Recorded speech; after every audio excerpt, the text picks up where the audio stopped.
حضرات صحابہ کرام رضوان اللہ علیہم اجمعین میں سے اللہ رب العزت نے جن کو سب سے اعلیٰ مقام عطا فرمایا وہ ابو بکر صدیق رضی اللہ تعالی عنہ ہیں، اور دوسرے نمبر پر اللہ رب العزت نے جو مقام اور مرتبہ عطا کیا ہے وہ حضرت عمر فاروق رضی اللہ تعالی عنہ کو عطا کیا ہے۔ حضرت عمر رضی اللہ تعالی عنہ اسلام لانے میں تو بہت بعد میں ہیں، 41-42ویں نمبر پر تقریباً مسلمان ہوئے ہیں، لیکن اللہ رب العزت نے آپ کو مقام دوسرے نمبر پر عطا کر دیا ہے۔ حضرت عمر رضی اللہ تعالی عنہ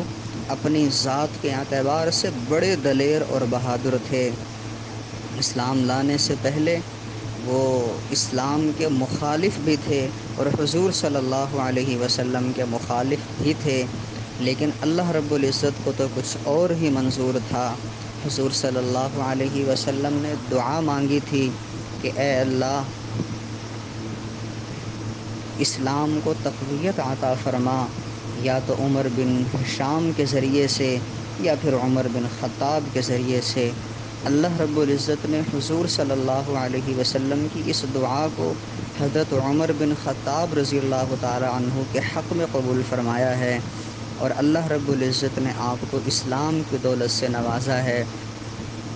اسلام لانے کا واقعہ تو آپ کا بہت مشہور ہے۔ گھر سے تلوار لے کر، ننگی تلوار لے کر حضور صلی اللہ علیہ وسلم کو قتل کرنے کے ارادے سے چلتے ہیں، لیکن راستے کے اندر ایک صحابی سے ملاقات ہو جاتی ہے۔ وہ جب آپ کی ہمشیرہ کے بارے میں بتاتے ہیں، گھر آتے ہیں، آ کر جب دیکھتے ہیں ہمشیرہ کو مارتے ہیں، لیکن جب ہمشیرہ کے جسم سے خون نکلنے لگا تو عمر رضی اللہ تعالی عنہ سے یہ برداشت نہ ہو سکا، اور عمر رضی اللہ تعالی عنہ اس وقت پھر نرم پڑ گئے اور کہنے لگی، اچھا بہن مجھے دکھاؤ تو صحیح کہ تم کیا پڑھ رہی تھی۔ چنانچہ بہن نے کہا، آپ ناپاک ہیں، پہلے غسل کر لیں، پھر میں آپ کو دکھاتی ہوں کہ میں کیا پڑھ رہی تھی۔ تو اس وقت جب بہن نے دکھایا اور مصحف قرآن کو کھولا جو اس وقت ان کے پاس جس صورت میں لکھا ہوا تھا، تو اس وقت سورہ طٰہٰ کی ابتدائی آیات تھیں، آپ نے ان کو پڑھا، بس اللہ رب العزت کو یہ وقت منظور تھا، فوراً حضور صلی اللہ علیہ وسلم کی بارگاہ میں حاضر ہو گئے اور اسلام کو قبول کر لیا ہے۔ جب عمر رضی اللہ تعالی عنہ نے اسلام کو قبول کیا، آپ سے پہلے تو اسلام کا چونکہ زمانہ ایسا تھا اس وقت کہ حضرات صحابہ کرام اور حضور صلی اللہ علیہ وسلم وہ چھپ چھپ کر نمازوں کو پڑھا کرتے تھے، کیونکہ کفار کی طرف سے اذیتیں دی جاتی تھیں، تکلیفیں دی جاتی تھیں، لیکن بعد میں عمر رضی اللہ تعالیٰ عنہ نے کہا، آج کے بعد یہ چھپ چھپ کر پڑھنا نہیں ہوگا، آج کے بعد یہ علی الاعلان ہوگا، میں اعلان کرتا ہوں، اب یہ نمازیں آپ نے عبادات کھل کر کرنی ہیں، بلند انداز سے کرنی ہیں، اگر کسی کو اپنے بچوں کو یتیم کروانا ہو تو وہ آ جائے، لیکن عمر رضی اللہ تعالیٰ عنہ کے اس وقت مقابلے میں بھلا کون آ سکتا تھا۔ اللہ رب العزت نے عمر رضی اللہ تعالیٰ عنہ کے ذریعے سے اسلام کو تقویت پہنچائی ہے، اور پھر آپ کا مقام اور مرتبہ اتنا بنا ہے کہ حضور صلی اللہ علیہ وسلم نے فرمایا ہے، لو کان بعدی نبی لکان عمر، کہ اگر میرے بعد کوئی نبی ہوتا تو وہ عمر ہوتا، اور اللہ رب العزت نے عمر رضی اللہ تعالی عنہ کو یہ مقام عطا فرمایا ہے، یہ شرف اللہ رب العزت نے آپ کو عطا فرمایا ہے کہ بہت سے مقامات ایسے ہیں قرآن پاک میں کہ وہ عمر رضی اللہ تعالی عنہ کی رائے پر اللہ رب العزت نے وحی کو اتارا ہے۔ عمر رضی اللہ تعالی عنہ کی ایک سوچ ہوتی تھی، اللہ رب العزت اسی پر آیات نازل فرما دیا کرتے تھے، تو یہ اعزاز اللہ رب العزت نے عمر رضی اللہ تعالی عنہ کو عطا فرمایا ہے۔ حضرت ابوبکر صدیق رضی اللہ تعالی عنہ کے بعد خلافت کی باغ ڈور آپ نے سنبھالی ہے، اور جس طرح سے آپ نے خلافت کی باغ ڈور سنبھالی ہے، صحیح معنوں میں آپ نے خلافت کا حق ادا کیا ہے۔ ایک مرتبہ عمر رضی اللہ تعالی عنہ مطاف میں لیٹے ہوئے تھے، رات کا وقت تھا، چاند کی طرف دیکھ رہے تھے، وہ چاند ابتدائی تاریخوں کا تھا،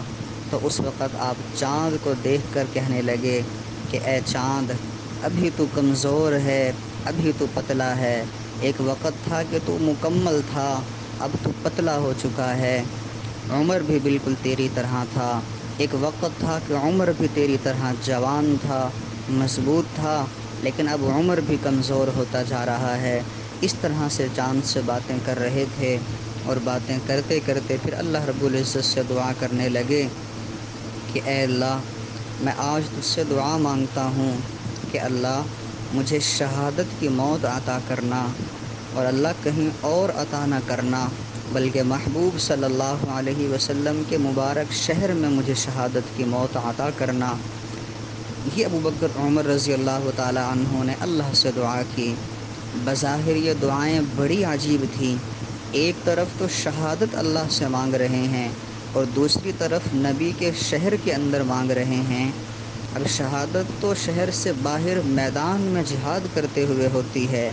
لیکن یہ دعا آپ نے مانگی، اللہ رب العزت نے آپ کی دعا کو قبول کر لیا، اور ایسا قبول کر لیا کہ اللہ رب العزت نے آپ کو شہادت بھی عطا فرمائی، اور حضور صلی اللہ علیہ وسلم کے شہر میں ہی عطا فرمائی ہے۔ بلکہ صرف شہر میں ہی عطا نہیں کی، بلکہ اللہ رب العزت نے حضور صلی اللہ علیہ وسلم کی مسجد میں اور حضور صلی اللہ علیہ وسلم کے مصلی پر کھڑا کر کے آپ کو شہادت عطا فرمائی ہے۔ یہ شہادت اللہ رب العزت نے عمر رضی اللہ تعالی عنہ کو عطا کی ہے۔ چنانچہ آپ نے ایک مرتبہ خواب دیکھا تھا کہ آپ نے یہ دیکھا کہ ایک مرغ نے مجھے ٹھونگ ماری ہے، چنانچہ اور زخمی ہو گیا ہوں۔ پھر آپ نے چون اس کی تعبیر لی، گھر والوں کو بھی آپ نے بتا دیا کہ مجھے شہادت ملے گی، مجھے شہادت ملے گی، میں شہید ہونے والا ہوں۔ لیکن گھر والے عجیب اس بات کو سمجھ رہے تھے کہ بھلا یہ کیسے ممکن ہے، اور امیر المؤمنین یہ کیسی باتیں کر رہے ہیں، لیکن اللہ رب العزت کو یہی منظور تھا۔ حضرت عمر رضی اللہ تعالی عنہ کو جب خنجر لگے، زخمی حالت کے اندر آپ تھے، اسی حالت کے اندر جب زخم بہت زیادہ تھے، تو اس وقت حضرت علی رضی اللہ تعالی عنہ نے جب آپ کی اس تکلیف کو دیکھا تھا تو آپ سے رہا نہ گیا۔ آپ کو معلوم تھا کہ مدینہ سے باہر ایک جراح ہے کہ جو اپنے وقت کا ایک بڑا جراح سمجھا جاتا ہے۔ علی رضی اللہ تعالی عنہ نے فوراً اپنی سواری کو تیار کیا اور مدینہ سے باہر اس جراح کو لینے کے لیے چلے گئے۔ جب اس جراح کے پاس پہنچے، اس کو کہا کہ جلدی کرو، امیر المؤمنین عمر رضی اللہ تعالیٰ عنہ کی طبیعت بہت ناساز ہے۔